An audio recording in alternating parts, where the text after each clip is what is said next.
师傅，现如今我都已经80了，您若是活着，就请您快快下山去吧，因为我把这座道观卖了。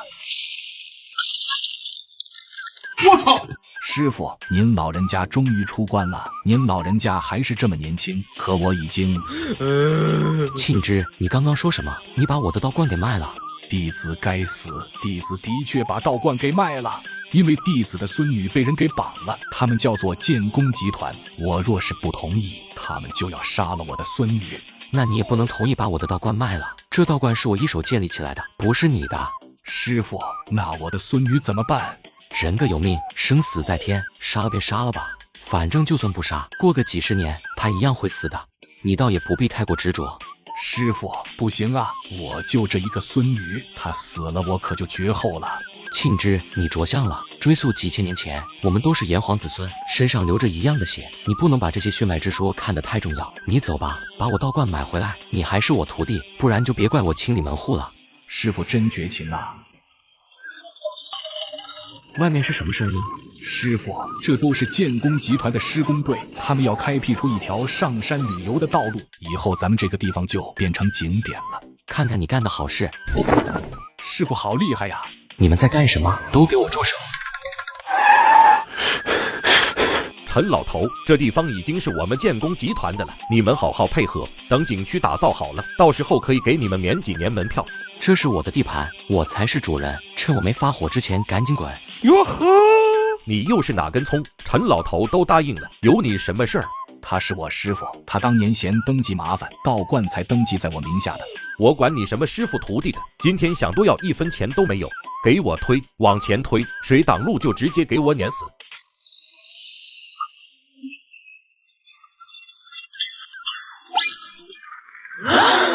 你别过来，你过来我报警了。告诉你背后的指使者，青阳道观是我秦羽建立的，他再敢来犯，别怪我动用雷霆手段。这是电话，已经进步到这个地步了。喂，青阳道观是我一手建立起来的，没我同意，你们任何人不准开发。真有意思，青阳道观是国家的，你们只是拥有使用权，而陈庆之已经把使用权转让给我了，白纸黑字登记的清清楚楚。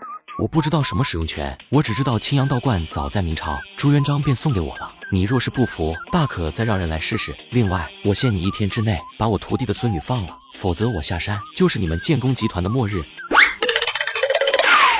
可心，我现在相信你的话了。你爷爷不知道从哪儿找了个疯子，说青阳道观是明朝朱元璋送给他的。你说这荒唐不荒唐？我就说吧，我爷爷打我小时候就神神叨叨的，逢年过节都带着我去那青阳道观上香，说他的师傅在那里。那青阳道观害人不浅，赶紧推平了吧。庆之，我这次闭关应该有70年了吧？给我说说山下有些什么变化。陈庆之马上开始给秦羽讲述山下的变化，从科技到建设一一道来。哎，没想到才短短100多年，国内科技就发展到这个地步，科技发展还真是厉害啊！师傅，您下山去吧，现在山下的世界可精彩了。算了，外面花花世界再好，那也只是过眼云烟，乱我道心不说，还耽搁我时间，我是不会下山的。豪爷，这破道观终于被拆了。可心，听你说你爷爷每年都会来祭拜，咱们这就拆了，他不会到时候气得吐血吧？我才不管呢，我爷爷每年都祭拜道观，可最后我奶奶死了，我爸死了，我妈也死了，这破道观根本不灵，我老早就想拆了，今天终于如愿以偿，谢谢你，月容姐。你们竟然敢拆我的青阳道观，你们找死！师傅，手下留情。他们是我的孙女跟她朋友。怎么回事？师傅，弟子教导无方，没想到拆咱们道观的人竟然就是我的孙女。我孙女的错，我一人承担，求师傅不要杀我孙女。爷爷，你被骗了，你看他不比我大多少，他就是你吵吵念念的师傅嘛，简直不可能。你这个不孝子，快别说了，回去我再收拾你。放下他，有什么事冲我来。师傅，他也不能杀，他是我孙女的好朋友。你孙女不杀，你孙女的朋友都不能杀，我道观白被拆了。庆之，你真当你师傅是不杀生的和尚吗？你个臭道士，你知道他是谁吗？他是东柳家族的人，蜀州豪门。你说什么？东柳家族？不错，东柳家族，他们麾下的建功集团市值100亿，他就是东柳家族的继承人。你干什么？撒谎，你根本不是东柳家族的人。我名叫东柳月容，我不是东柳家族的人。难道你是东柳家族的人？不错，我就是东柳家族的老祖宗，没有我就没有东柳家族，你根本不是我的后代，你的血脉跟我不同。说，你到底是什么人？你知道我们东柳家族传承了多少代人吗？东柳家族不可轻辱，你这道士师承何处？我要把你师门的道观也推了。东柳正阳是你什么人？那是我爷爷。带我去见你爷爷。好，这可是你说的，到时候到了我们东柳家族，可别想跑。这小道士还敢送上门去，看到时候不把他屎都打出来。大伯、二伯，就是他一路挟持我，并且辱骂我们东柳家族。敢动我东柳生的女儿，你找死！拿下他！妖法这么邪门？你们竟然都不是我的后代，这到底是怎么一回事？你敢辱骂我们东柳家族？带我去见东柳正阳。别动手，我带你去见我爷爷。东柳正阳，你老祖宗我回来了。老祖宗，您终于回来了。我尼玛，还真是老祖宗。阿正，我怎么看他们都不是我的后代？这件事你必须给我一个解释。你们都出去，我有事要单独跟老祖宗谈谈。爸，不行，这人太危险了，不能让您跟他单独待在一起。是啊，爸，他太暴力了，你这身老骨头经不住他一拳。我让你们出去，你们听不懂吗？你个妖道，胆敢对我爷爷不利的话，我马上请警察把你抓进牢里。老祖宗，孩儿不孝，给东柳家族断了香火，请您责罚。阿正，这到底是怎么回事？你如实交代。当年我娶了一个妻子，久久不能生育，全家都责怪他。没想到他被逼急了，竟然去了和尚庙，跟一个和尚私通，连续给我生了3个儿子，就是刚刚你见到的那3个。等我发现为时已晚，儿子们都长大成人了，我也没办法，只能将此事埋在心里，打碎牙往肚里吞。所以我秦羽竟然断后了。老祖宗，孙儿无用，老婆偷人，连生3个都不是我的崽儿，还偷的和尚。我每念及于此，就恨不得一头撞死在这祠堂里。但我一直想着还没给您一个交代，一直活到今天，就是为了向您亲自赔罪啊！现在我已经见了老祖宗，我死也瞑目了。你是我在这世上唯一一个后人了，连你都死了，你要让老祖宗我唯一念想都没了吗？带我去看看如是的坟墓吧。800年了。救命啊！我肚子好饿。你饿了，这给你吃吧。怎么了？一个不够啊？再给你一个。如是啊，如是。当年你临终前拉着我的手说，取我陈的东字，再取你的柳字合成一个姓，叫做东柳。我们的后人全部以东柳为姓，以后只要世间有姓东柳之人，是你亦是我，这样我就永远不会孤独。而如今东柳仍在，但已不是你，也不是我了。老祖宗，怪我，都怪我，是孙儿无用，是孙儿那玩意儿不顶用啊！阿正，老祖宗，外面那群人都不是我东柳家族的人，我出去一趟，你自己把他们全部赶走吧。另外，他们也不准再姓东柳了。活了800年的老虎，知道自己竟然绝后了，立马给90岁的重孙洗金一髓，延续后代，接上级。幸好我做了2手准备。还有薛家，其实也有我跟妻子的血脉。当年秦羽就有所担忧东柳家族的血脉会断绝，所以他一明一暗做了2手准备。另外一脉在另外一个城市，但传到80年前，也就是秦羽上一次下山时，那一脉只剩下一个叫东柳琴的女子了。东柳琴嫁了出去，后代都跟夫家姓了薛。不到半个小时，秦羽降临在千里之外的一处山包上。秦羽看着荒凉的坟墓，心头暗道不妙，这到底是怎么回事？该不会薛家没有后人来扫墓了吧？就在这时，秦羽发现附近正好有人在扫墓，他马上走了过去。爷爷，你快看，那人好怪啊！小伙子，问你一件事，那边姓薛的几个坟墓是谁家的？这年轻人果然脑袋不太正常，自己都60、70岁了，竟然被叫小伙子，自然是薛家的坟。哪个薛家？下面那个薛家，他们原本在那块地上，后来薛家被人灭了满门，那块地也被修成了别墅。什么？小家伙，你知不知道是谁干的？是不是下面强拆薛家的建筑公司干的？年轻人，你不要误会，薛家可没被强拆，相反，薛家是强拆别人的恶霸。什么恶霸？40多年前，薛家成立建筑公司，到处强拆修建房地产，暗地里还打死过不少人。最后引起众怒，1000多号人冲进薛家，把薛家人全部杀了。当时引起过很大轰动。这几处坟墓还是下面开发商为了保平安，把薛家人葬在这里，让他们不至于死后无葬身之地。哎，我早看薛家人不是好东西，当初就应该让东柳琴离开薛家，另外改嫁。爷爷，它会飞，它会飞耶！这是神仙吗？秦羽离开薛家，返回东柳家族。他看到东柳正阳跪在地上。阿正，你怎么回事？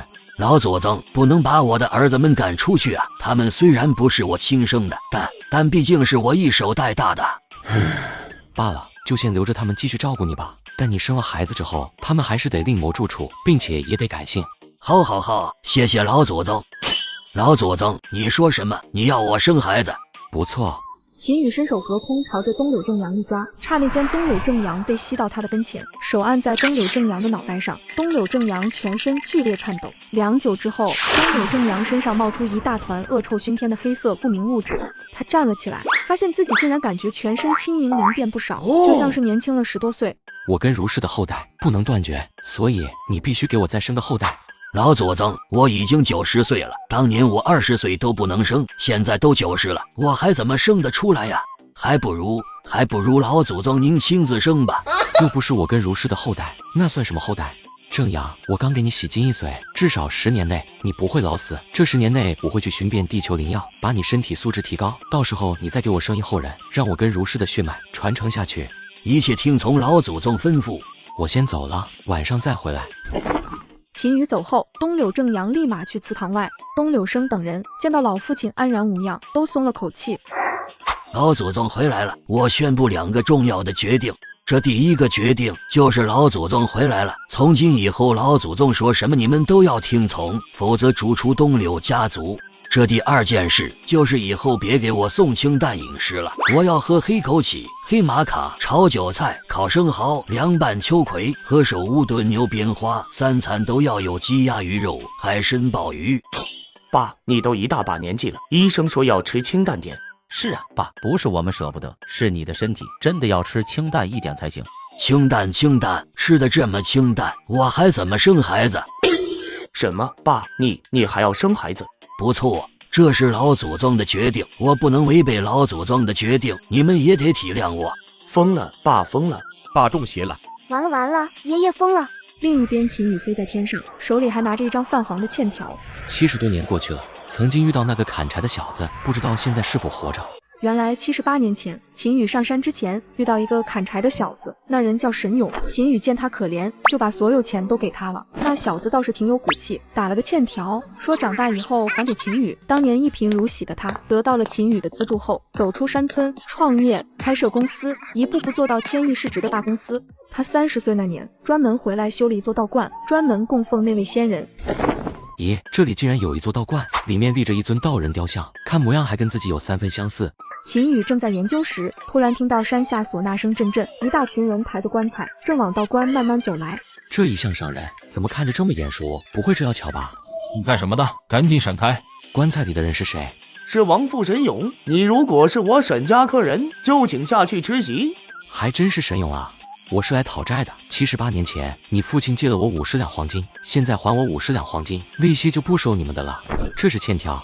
你说什么，臭小子！我看你是存心来找茬的。我父亲堂堂1000亿富豪，从来只有别人欠他钱，还没有他欠别人钱呢。我父亲在世时你不来讨债，我父亲去世你就跑出来了，你把我们当什么？还愣着干嘛？给我抓起来毒打一顿，废了他2条胳膊！你要干什么，臭小子？胆敢惊扰我父亲亡灵，我要你给我爸陪葬！既然你们不认账，那我让沈勇亲自起来跟你们说说有没有这回事好了。拉走，把他拉走啊！保安急忙上前去拉秦羽，秦羽身形无装，无论他们怎么拖拽，秦羽就是纹丝不动。沈勇，赶紧起来还钱啊！秦羽伸手朝着沈勇眉头一点，约莫10秒钟后，沈勇竟然猛地一下从棺材里坐了起来。妈呀，见鬼了！我这是在哪里？沈勇，你可认得我？仙人是您啊！你还是当年的模样，一点没变。沈勇突然间想到了什么，难不成时间已经重回1946，回到了当年我见到仙人您的那一刻？我神勇竟然重生了！别做白日梦了，不是我老李瞧不起你，现在是2024，没有什么重生，你要相信科学。沈勇急忙打量四周，看着自己坐在棺材里，顿时呜呼哀哉。沈勇，你可记得当年借我50两黄金？记得，我记得。那就赶紧还钱吧。好，还钱！怀清，你们还愣着干嘛？赶紧给仙人还钱！仙人，我身上暂时没有黄金，不过这张卡里有1000万，价值绝对超过50两黄金，没有设置密码，您随便刷。好了，沈勇，你我钱财两清，你可以安心上路。沈永刚想求秦宇救救自己，突然喉咙一哽咽，竟然一下栽倒在棺材里。爸，你怎么了爸？你爸已经死了。刚刚不都还好好的吗？他最开始已经死了，我只是让他暂时回光返照。行了，我走了，你们继续办葬礼吧。仙人，求求你施展仙法，让我爸复活吧！你要多少钱，我沈家都可以给你。这世间没有什么让人死而复生的仙法，你们要相信科学。秦宇回去时买了手机，返回东柳家族，坐在柳如是的坟前玩了一整夜的手机。凌晨5点，秦宇正在刷短视频，突然弹出一条广告：质不孕到福田男科医院。福田男科医院采用张新南教授最新的人工受孕技术，已经帮助100万对夫妻成功受孕。也许当今科技力量能够让阿正再次生子，我必须做2手准备，先去带阿正去这个医院看看。人家洗车3块钱，结果活了800年的老祖直接给了100万，吓得小姑娘嗷嗷跑，接上集。第二天一大早，秦宇把这个消息告诉给东柳正阳。老祖宗，这不靠谱吧？我住在蜀州快100年了，没听说过这个医院。正阳啊，山不在高有仙则名，水不在深有龙则灵。有道理。老祖宗，那我们去看看吧。小姨，我真的没跟你开玩笑。昨天爷爷送葬的山路上，一名仙人降临，将爷爷暂时救活，要了一笔钱后飞天而走。不信你打电话问我吗？沈凌，你编个谎话能不能像样点？都是仙人了，还用得着来要钱吗？小姨，你怎么不相信我啊？行了，老娘没心情跟你瞎胡闹。我渴了，你去给我买瓶矿泉水。我总算见到您了，仙人，求您收我为徒，传我飞天法术吧。你是？我是昨天送葬的沈家人啊，我叫沈凌，我爷爷的孙子。哦，沈家人啊，你来的正是时候。这个地方你知道吗？知道的话带我过去。男科医院，难道仙人也有难言之隐？这一定是仙人对自己的考验。没问题，我马上带您过去。沈凌，我不是让你买水吗？你怎么带2个人上来？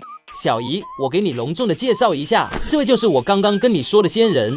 这小子看起来除了有点帅之外，算哪门子仙人？我还急着回学校教课呢，赶紧让他们下去。小姨，我花10年都没让你帮过我什么忙，这次你一定要帮我。我呸！哪次上学我没开车送你？这些年老娘副驾驶上坐的难道是一条狗？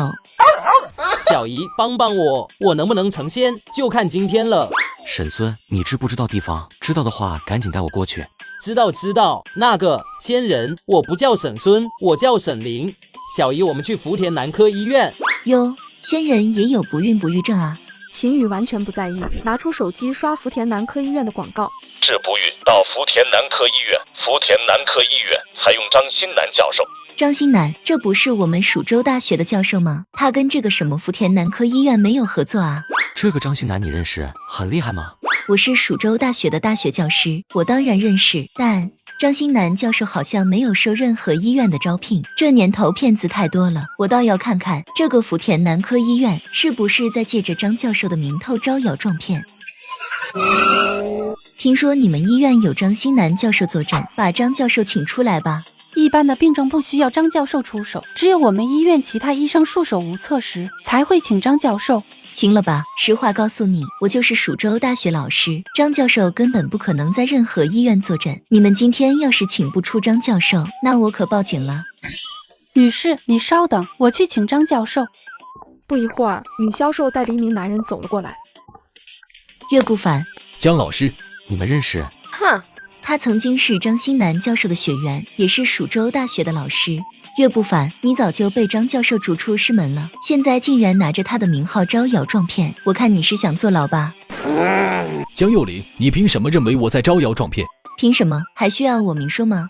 岳不凡，5年前你偷学校的实验器材去卖，是张教授自掏腰包给你填补窟窿说情，学校才没起诉你。4年前你又偷偷贩卖张教授的最新科研成果，被发现后你跪了3天3夜，张教授心软放了你一马。3年前你把咱们蜀州大学一名女大学生肚子搞大了，害得她跳了楼，你也被学校开除了。那时张教授终于痛下决心跟你断了师徒关系，他怎么可能跟你待在一家医院？这个岳不凡有什么魔力，能让那个张教授如此宽容他？难道有一腿？江幼林，打人不打脸，接人不接打，你是在找死！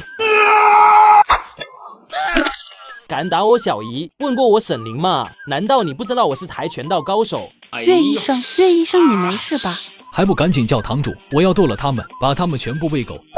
不一会儿，从楼上过来几个人，沈凌顿时变了脸色。他回头看了一眼秦羽，发现秦羽面无表情。这一定是仙人对我的考验，吵拼了啊！来吧，我要打10个。这人竟然是个武者。武者分为1到9品，9品最弱，1品最强。如沈凌这种，连9品都算不上，而这个西装男子竟然是个9品武者。杨堂主，你一定要帮帮我！岳医生，怎么回事？这个女人竟然侮辱我，我要弄死她！你竟然敢侮辱岳医生！你侮辱岳医生就是侮辱我杨坤，侮辱我杨坤，那我杨坤只好侮辱你了。你们要干什么？我告诉你们，你们最好别乱来，否则我要报警了。哈哈，报警？待会儿你可不要把本堂主抱得太紧，不然我可受不了啊！仙人，求求你赶紧出手，救救我小姨吧！行了，都别闹了，我是来求医的，我不想动手。都什么节骨眼儿了，还想着治你的不孕症呢？既然你那玩意儿不顶用，我做好事，给你把那玩意儿切了，你一下就没烦恼了。去死吧！你认识那个张新南教授是吧？认识。那好，带我去找他。请问你们需要擦车吗？只需要3块钱。谢谢，我们不需要。如是。秦羽盯着这个跟亡妻柳如是至少有80%相似的清秀女子。这位先生，你需要擦？你叫什么名字？我叫杨思君。秦羽神情有些恍惚。思君啊？怎么了，先生？还要擦车吗？不用了，你的名字很好听，阿丈，给他转100万。这名字有这么好听吗？值100万。小姑娘，告诉我你的银行卡号，我给你转100万。喂，小姑娘，我真给你转100万，你别跑啊！仙人，您做事可真是不拘一格啊！看名字给钱，你看我的名字值多少？我看你的名字值1郎锤，你要不要？4人正准备离开停车场，就在这时，旁边车里面走下来一名大概60多岁老奶奶。张教授。你好，张教授，我是学校2023级学生沈凌，我有一个朋友，他滚一边去！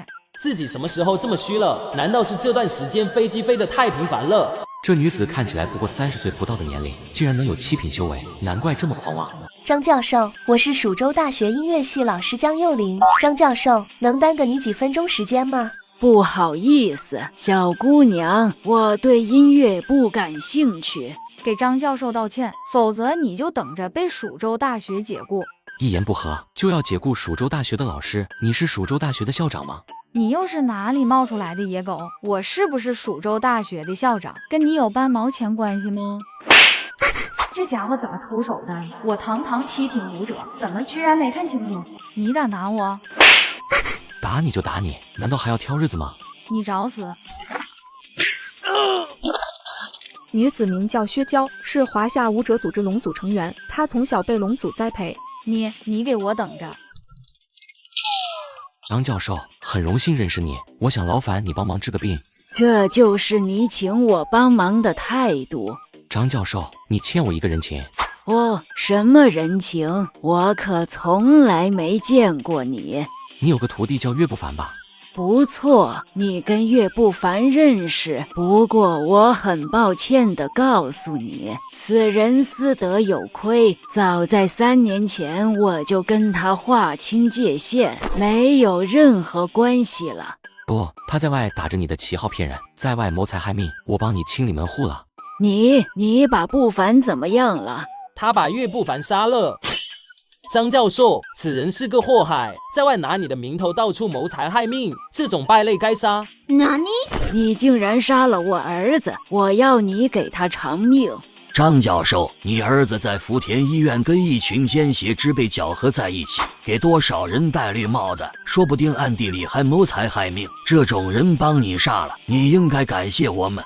你们杀了我儿子，竟然还想我感谢你们？你赔我一个儿子。秦羽心头一动，马上指着东柳正阳道：正好你治好他的病，可以跟他一起生一个儿子。我有车有房，存款过亿，张教授，我会让你快乐的。你们完了，张教授被你们气昏了。仙人，那现在怎么办？张教授看样子是不可能给你治病了。你们在干什么？董校长，你怎么来了？你们把张教授怎么了？这个家伙把我儿子岳不凡给杀了。董校长，你可不能放走他呀，我要他偿命。什么？张教授，你是不是还有后人存活于世？就在刚刚，秦羽借助张新南的血，已经确定张新南还有后人存活在世上。你这个杀人凶手，没想到竟然知道这么多。不错，不凡只是我认的干儿子。张教授，你放心，我会为你找到你亲儿子的。沈林，你帮我照顾好阿正，在这里等我。董校长，不能放走他。小伙子，要买玉马。你叫什么名字？俺叫高大成，外号强哥。你是不是有个母亲叫张新南？小伙子，你认错人了吧？俺高大成从小无父无母，是俺奶把我养大的。那就对了，我已经帮你找到你的亲生母亲了，跟我走一趟吧。我看你小子不是来买玉的，是来搞诈骗的吧？赶紧给我滚，否则我一刀捅死你！秦羽不再墨迹，手指一弹，高大强如同被电击了一样晕倒。小林，你说仙人是不是迷路了？他要是不回来，咱俩可就遭老罪了。仙人回来了。不对，就是他杀了张教授的儿子。张教授，我把你亲儿子带来了。武队长，快抓住他！朋友，仗着自己有点武功，就目无王法，胆敢胡乱杀人。今天我武刚让你知道什么叫做人外有人，天外有。我一定会回来的。这个家伙居然随便一挥手就打飞了武刚，他是什么实力？张教授，你好好看看，他是不是你亲儿子？你们干什么？我告诉你们，我可是卖玉的。你是我儿子。张教授，小心上当受骗。是真是假？验过血脉就知道了。验，马上验。不到10分钟，结果就出来了。当看到结果时，张新南瞬间喜极而泣。儿啊，我找了你40年了，我找你找的好苦啊！张教授，现在你已经跟你亲儿子团聚相认了，可以帮我们治疗了吧？不管怎么说，你都杀了张教授的干儿子，杀人偿命，你还想让张教授给你治疗那玩意儿？呵！再乱逼逼，取你狗命！年轻人，不要仗着自己武功高强就为所欲为，华夏的水很深，你小心把握不住。我再也不回来了。